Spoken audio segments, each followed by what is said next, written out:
তামিলনাড়ুর রাজনৈতিক আকাশে যে দৃশ্যপট আজ তৈরি হয়েছে তা নিছক কোনো নির্বাচন পরবর্তী হিসেব নিকাশ নয়। এ যেন এক দীর্ঘদিনের প্রতিষ্ঠিত ক্ষমতার কাঠামো ভেঙে পড়ার শব্দ।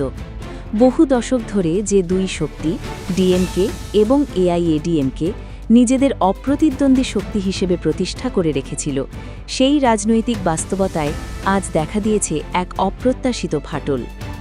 এই ফাটলের কেন্দ্রে দাঁড়িয়ে আছেন রূপালী পর্দার সুপারস্টার থেকে রাজনৈতিক মঞ্চের কেন্দ্রবিন্দুতে উঠে আসা এক ব্যক্তিত্ব, বিজয়, যাকে অনেকে থালাপতি নামেই বেশি চেনেন। তার উত্থান ছিল ধীরে ধীরে জমে ওঠা এক সামাজিক শক্তির বিস্ফোরণ।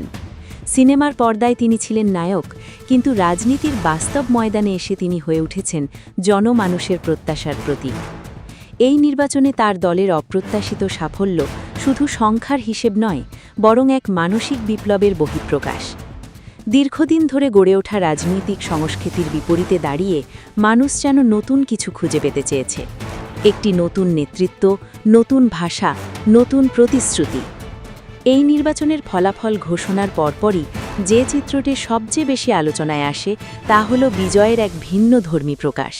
মাথায় টুপি পরে মুসলিম সম্প্রদায়ের প্রতি তার কৃতজ্ঞতা প্রকাশ। এটি নিছক একটি প্রতীকী আচরণ নয়, বরং একটি রাজনৈতিক বার্তা। তামিলনাড়ুর মুসলিম ভোটারদের একটি বড় অংশ তার পাশে দাঁড়িয়েছে, এমন একটি ধারণা এখন রাজনৈতিক মহলে ঘুরপাক খাচ্ছে। যদিও ভোটের রাজনীতি কখনোই এত সরল সমীকরণে আটকে যায় না, তবুও এই প্রতীকী মুহূর্তটি একটি গুরুত্বপূর্ণ ইঙ্গিত বহন করে। বিজয় তার সমর্থন ভিত্তিকে সম্মান জানাতে চাইছেন এবং সেই সমর্থনকে দৃঢ় করতে চাইছেন। তবে এই সাফল্যের মধ্যেই লুকিয়ে আছে এক জটিল বাস্তবতা। 234 আসনের বিধানসভায় সরকার গঠনের জন্য প্রয়োজন 118 আসন। বিজয়ের দল 106টি আসন পেয়েছে, যা তাকে সবচেয়ে বড় শক্তি হিসেবে প্রতিষ্ঠা করেছে, কিন্তু সরকার গঠনের জন্য এখনও প্রয়োজন 11টি অতিরিক্ত আসন। এই 11 সংখ্যাটি এখন পুরো রাজনৈতিক সমীকরণের কেন্দ্রবিন্দু। এই অবস্থায় দাঁড়িয়ে বিজয়ের সামনে দুটি সম্ভাব্য পথ খোলা রয়েছে। প্রথমটি হল ছোট ছোট দলগুলোর সঙ্গে জোট গঠন করে সরকার গঠন করা। কংগ্রেস, বামপন্থী দলগুলো এবং আঞ্চলিক কিছু শক্তি সবাই মিলে একটি জোট গঠন করা সম্ভব, কিন্তু এই পথ যতটা সহজ মনে হয়, বাস্তবে ততটাই জটিল। কারণ এই দলগুলোর মধ্যে আদর্শগত পার্থক্য, সামাজিক ভিত্তির সংঘাত এবং দীর্ঘদিনের রাজনৈতিক প্রতিদ্বন্দ্বিতা রয়েছে। এক ছাতার নিচে তাদের নিয়ে আসা মানে শুধু আসন সংখ্যা যোগ করা নয়, বরং একটি ভঙ্গুর ভারসাম্য তৈরি করা। এই জোটের ভেতরে যদি সামান্যও মতবিরোধ দেখা দেয়, তবে পুরো সরকারই অস্থির হয়ে পড়তে পারে। রাজনীতির ইতিহাসে এমন বহু উদাহরণ রয়েছে যেখানে জোট সরকার অভ্যন্তরীণ দ্বন্দ্বের কারণে দীর্ঘস্থায়ী হতে পারেনি। বিজয়ের জন্য এই চ্যালেঞ্জটি তাই শুধুমাত্র সংখ্যার নয়, বরং নেতৃত্বের দক্ষতারও পরীক্ষা। দ্বিতীয় পথটি আরও ড্রামাটিক, এআইএডিএমকের সমর্থন নেওয়া। এই দলটি যদিও নির্বাচনে প্রত্যাশা অনুযায়ী ফল করতে পারেনি, তবুও তাদের হাতে রয়েছে গুরুত্বপূর্ণ কিছু আসন। যদি তারা বিজয়কে সমর্থন দেয়, তবে সরকার গঠন অনেক সহজ হয়ে যেতে পারে। কিন্তু এখানেই এসে উপস্থিত হয় আরেকটি বড় প্রশ্ন, এই সমর্থনের মূল্য কী? কারণ নরেন্দ্র মোদীর নেতৃত্বাধীন বিজেপির সঙ্গে এআইএডিএমকের সম্পর্ক দীর্ঘদিনের, আর বিজয় নিজেই বারবার স্পষ্ট করে বলেছেন যে তিনি বিজেপির রাজনীতির সঙ্গে কোনো আপোষ করবেন না। তার এই অবস্থান তাকে একদিকে জনপ্রিয় করেছে, অন্যদিকে রাজনৈতিকভাবে তাকে সীমাবদ্ধ করেছে। এই পরিস্থিতিতে যদি এআইএডিএমকে বিজয়ের পাশে দাঁড়াতে চায়, তবে তাদের বিজেপির সঙ্গে সম্পর্ক ছিন্ন করতে হবে। আর সেটি শুধু একটি রাজনৈতিক সিদ্ধান্ত নয়, বরং একটি বড় কৌশলগত ঝুঁকি। কারণ দিল্লির ক্ষমতার কেন্দ্র থেকে যে চাপ আসতে পারে তা সামলানো সহজ নয়।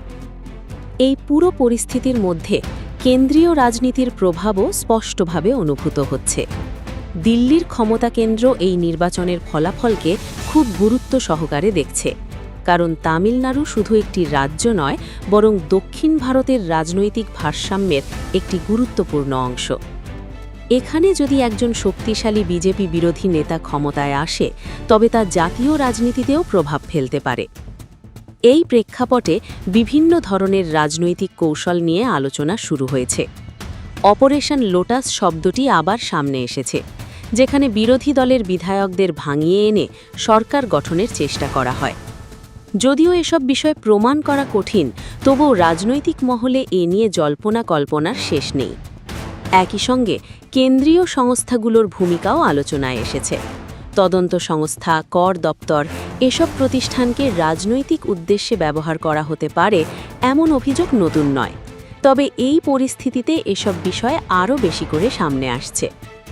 সব মিলিয়ে তামিলনাড়ুর বর্তমান রাজনৈতিক পরিস্থিতি এক ধরনের অনিশ্চয়তার মধ্যে দাঁড়িয়ে আছে।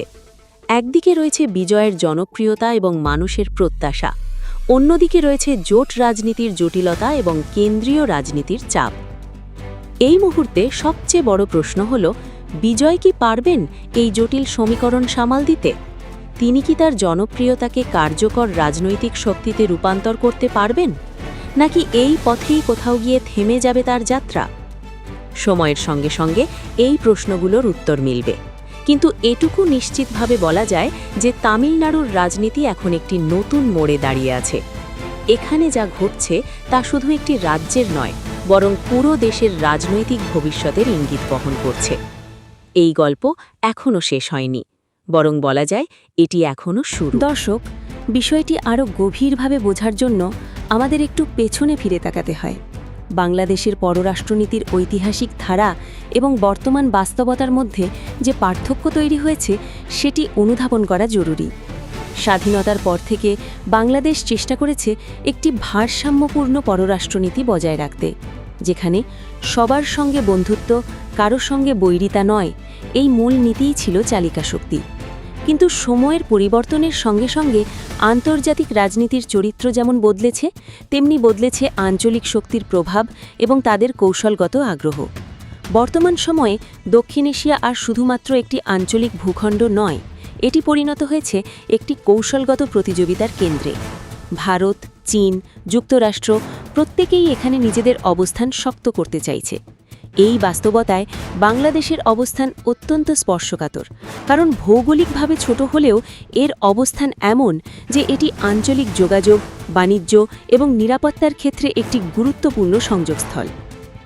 এই অবস্থানই একদিকে বাংলাদেশের জন্য সুযোগ তৈরি করেছে, অন্যদিকে তৈরি করেছে ঝুঁকি। সুযোগ এই কারণে যে সঠিক কৌশল গ্রহণ করলে বাংলাদেশ একাধিক শক্তির সঙ্গে সম্পর্ক বজায় রেখে অর্থনৈতিক এবং কৌশলগত সুবিধা নিতে পারে। কিন্তু ঝুঁকি এই কারণে যে কোনো একটি শক্তির প্রতি অতিরিক্ত নির্ভরশীলতা তৈরি হলে সেটি ভবিষ্যতে দেশের স্বাধীন সিদ্ধান্ত গ্রহণের ক্ষমতাকে প্রভাবিত করতে পারে। বর্তমান রাজনৈতিক প্রেক্ষাপটে অনেক বিশ্লেষক বলছেন, বাংলাদেশের নীতি নির্ধারণে একটি প্র্যাগম্যাটিক শিফট বা বাস্তববাদী পরিবর্তন এসেছে। এর অর্থ হল, আদর্শের চেয়ে বাস্তব পরিস্থিতিকে বেশি গুরুত্ব দেওয়া হচ্ছে। অর্থাৎ যে শক্তির সঙ্গে সম্পর্ক রাখলে তাৎক্ষণিকভাবে রাজনৈতিক স্থিতিশীলতা এবং আন্তর্জাতিক সমর্থন পাওয়া যায়, সেই দিকেই বেশি ঝুঁকছে নীতি। এখানে একটি গুরুত্বপূর্ণ দিক হল নিরাপত্তা সহযোগিতা।